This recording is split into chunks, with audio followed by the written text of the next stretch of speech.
โดยใกล้สิฮอดซิโนแล้วอืมโดยบ่มีเวลาสิโทรหาเจ้าเพราะว่ามันเมื่อยแน่นะก็เลยเป็นยังไงคือว่าเมื่อยแท้ ก็ เมื่อยลงเป็นแต่มัน เป็นห่วงนี่แล้วยันว่ามันในใดมิดชอยหมอยอยู่ไปฮอดชัยแล้วว่ะก็ได้โทรถามเบิ่งโดยก็สิฮอดซิโนแล้ว ใครอยู่ดอก ถึงจ้ะว่าฮอดซิโนแล้วก็สิโทรหานะอืม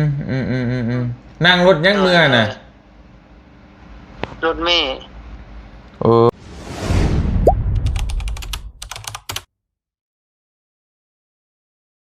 เฮาพี่น้องเนาะกราบทักทายสบายดี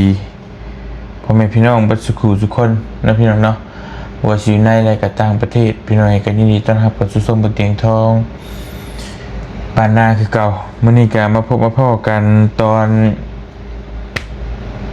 ดึกๆดื่นๆเกือบสิเที่ยงคืนแหละเดี๋ยวโทรถามทั้งผู้กองกับน้องๆเพิ่นก่อนพี่น้องบ่ฮู้ว่าฮอดใส่เลยเนาะน้องปินกลับบ้านแล้วเดี๋ยวโทรถามก่อนพี่น้องเอ้ยบ่ติด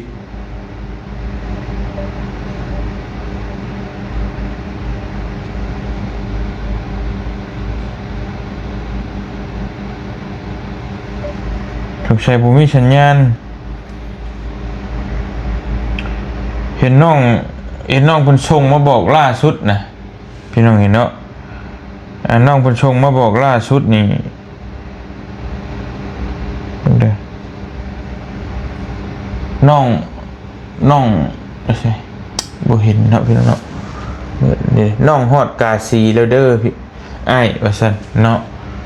ยังบ่ฮอดเฮือนคือเวลานี่น่ะเที่ยงคืนยังบ่ฮอดเฮือนอยู่บ่อื่นพุ่นแหละพี่น้องเอ้ย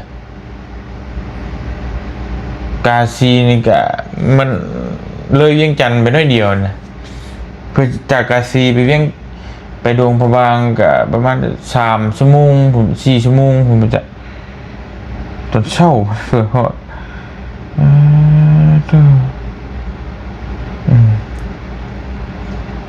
ผู้กองได้เป็นได้ผู้กอง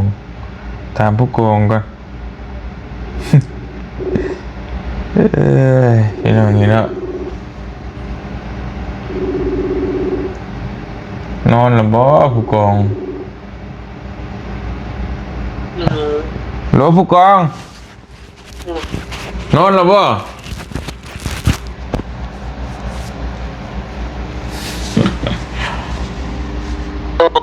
นอนแล้วฮอดใช้แล้วก็ไปสิฮอดซิโนแล้ว บ่โดย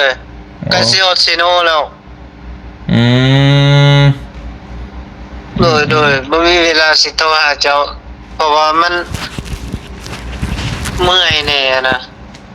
ก็เลย เป็นยังไงคือว่าเมื่อยแท้ ก็เป็นห่วงนี่แล้วยันว่ามันในใดมิดชอยหมอยอยู่ไปฮอดชัยแล้วว่ะก็ได้โทรถามเบิ่งโดยก็สิฮอดซิโนแล้ว ใครอยู่ดอกจ้ะฮอดซิโนแล้วก็สิโทรหานะอืมนั่งรถยังเมื่อน่ะรถเมล์ออกฮอดทางไงจักมุ่งฮอดปากชันพอดี3:15 นาทีเนาะก็พอดีอันงามอยู่เนาะโดยเมื่อพักอยู่ชิโน่แต่ว่าแม่นแหละปืนเช่าจึงเมื่อโตเนาะแม่นเอาซะไกลอยู่ดอกก็เป็นห่วงนั่นแหละใจหลายยันว่าคือมิดจิลีใช่ดอกก็เลยว่าจะมาฮอดใส่ได้บ่โดยดีแล้วสิว่าสิลงแต่รถแล้วสิโทรหานะแต่จะโทรก่อนแล้วค่ะฮอดท่าแขกบ่ก็ตื่นเลยท่าแขกไปแล้วบ่แม่นเลยท่าแขกกายโคเซแล้วกายโคเซอ๋อโอเคฉันเดินทางปลอดภัยเดี๋ยวฮอดจะส่งบอกเลยโดยเป็น เป็นห่วงแล้วเห็นมิจิลีอยู่ เด้อ พี่น้องเซโนสิโทรหาโดย โอเคเดินทางปลอดภัย โดย พี่น้องเนี่ยโทรหาเบาแก้วเพิ่นกับมาน้ำกันเนาะแต่ว่ากลับก่อนเพิ่นเป็นทหารก็ด้วยความที่ว่ารับข้าราชการเพิ่นลาพักได้10 มื้อเนาะคือลาได้10 มื้อฮอดครบกำหนดเท่ากับมื้อนะมันยืดบ่ได้พี่น้องเนาะก็เนี่ยต้องอยู่ในระบบระเบียบมันบ่คือแบบชาวบ้านชาวช่องธรรมดาคือบ่เตียงยังว่าเฮาเลื่อนไปก็ได้บ่เมื่อคือบอกว่าสิเมื่อมื้อนี้เฮาก็เมื่อบ่ทันก็บ่เป็นหยังบ่อื่นก็ได้สิแต่ว่านี่มันบ่ได้เนาะก็เลยให้ เพิ่นเมื่อก่อนก็เข้าใจอยู่พี่น้องก็เลยเมื่อพร้อมน้องปิ่นได้ก็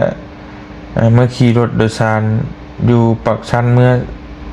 ชินูต่อเราก็เลยเป็นห่วงเป็นใยและมาน้ำกันเนาะพี่น้องเนาะแต่บ่ได้เมื่อน้ำกัน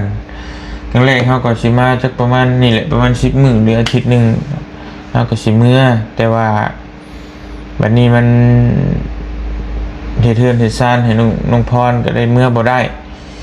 พี่น้องเอ้ยก็เลยว่าเอ้ามีตัวคำบ่เตียงก็สิอยู่ต่อสามเฮือนเพิ่นแล้วตอนนี้ก็คือว่าเห็นคลิปเนาะทางเบาบุญสารวัตรกับเบาจันทร์ว่าสิขึ้นมา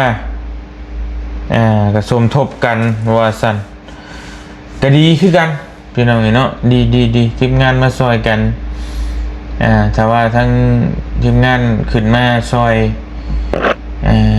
เบาเตียงกะนักเสืออาจจะได้ลงก่อนก็มีให้ทีมงานอยู่ต่อนะเพราะว่าเฮามาหลายมื้อเนี่ยก็เป็นห่วงทั้งเมย์เนี่ยนะเพราะว่าก็ต้องกลับไปพาเมย์ไปฟอกไตแทนเบาลี่เนาะประมาณนี้ให้เพิ่นขึ้นมาจัก 3-4 มื้อบ่เตียงสิอยู่บอกเวียกบอกงานว่าต้องเฮ็ดหยังนี่ประสานงานให้เข้ากันแล้วเทื่อบ่เตียงสิกลับลงก่อนเบาเหย้าหรือว่าน้องพัดไส้อยากอยู่นำเบาบุญ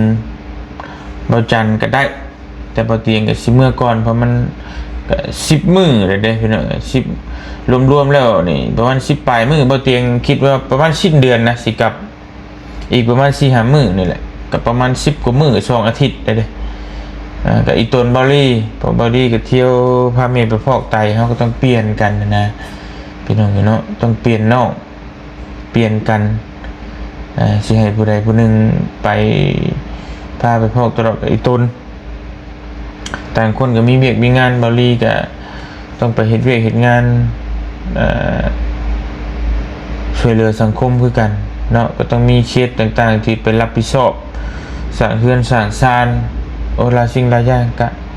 นั่นแหละเป็นเนาะก็ได้ว่าเปลี่ยนกันจะได้ก็เพื่อนน้องปิ่นนี่ก็เพื่อนน้องพรนี่ก็แต่ว่าตอนนี้งบก็ค่อนข้างที่จะเกือบพอแล้วพี่น้องเนาะสำหรับว่าบ่ได้ตกแต่งบ่ได้อีหยังก็ตอนนี้บ่เตียงก็ได้งบจากผู้ใหญ่ใจดีมาพี่น้องเนาะส่วนหนึ่งพี่น้องเอ้ยทางผู้ใหญ่ใจบุญเพิ่นฝากตื่มมาจากจุลี่ก็ฝากตื่มอีก300นะแล้วก็ทางพ่อบุญยงแล้วก็ทางประตูลีพี่น้องเพิ่นฝากมา500 ดอลแล้วก็ทางผู้ลุงปู่แต่ว่าก็ยังบ่ได้เห็นเงินพี่น้องเนาะแต่ว่าเดี๋ยวบ่เตียงก็สิมาอัปเดตเพิ่มเติมในใดจังใดก็เนาะจังใดก็ขอขอบคุณกับคุณขอมุกกับใจหลายๆเด้อทางผู้ใหญ่ใจบุญบัดสุขุทุกคนที่ซอยทางน้องพรก็ขอให้อยู่ดีมีแฮงความเจ็บจะสุดได้ความไข้จะสุมีขอให้ร่ำให้รวยให้โชคให้มาเดินทางไปทางใดก็ตลอดปลอดภัย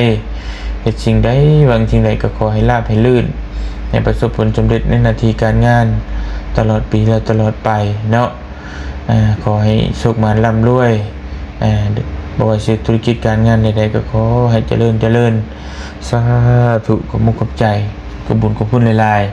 ๆเดี๋ยวมื้ออื่นสิไปอัปเดตต่อมื้อนี้เฮาก็บ่ได้ไปทางใดพอดีพาทางน้องพรไปเปิดเลขบัญชีแล้วก็เพื่อกลับจนค่ำแล้วก็บ่ได้ไปทางใดเลยมีแต่มื้ออื่นเจอกันอยู่บ้านน้องพรพี่น้องเอ้ยเมื่อยหลายมื้อนี้ก็ตื่นเช้าไปส่งทั้งผู้กองส่งทั้งบ่อแก้วนั่นแหละแล้วก็กลับบ้านกลับส่งแล้วก็ตื่นเช้าเนาะเพราะรถเพิ่นนัด 7-8 โมงเขาก็ต้องตื่นแต่เช้าเดี๋ยวสินอนพักผ่อนก่อนมื้อนี้มื้ออื่นก็ตื่นมาลุยต่อแต่ไหนก็เป็นกำลังใจให้เฮาคือเก่าพี่น้องเห็นมื้อนี้ก็เป็นมื้อที่3แล้วที่เฮาเฮ็ดเฮือนให้น้องพรก็ถือว่าคืบหน้าได้หลายเติบเดี๋ยวมื้ออื่นติดตามตอนต่อไปว่าสิเป็นแนวใดเนาะสำหรับมื้อนี้ขอตัวจบคลิปไปเพียงเท่านี้ก่อนอยู่ดีมีแฮงสบายดีเด้อพี่น้องเอ้ย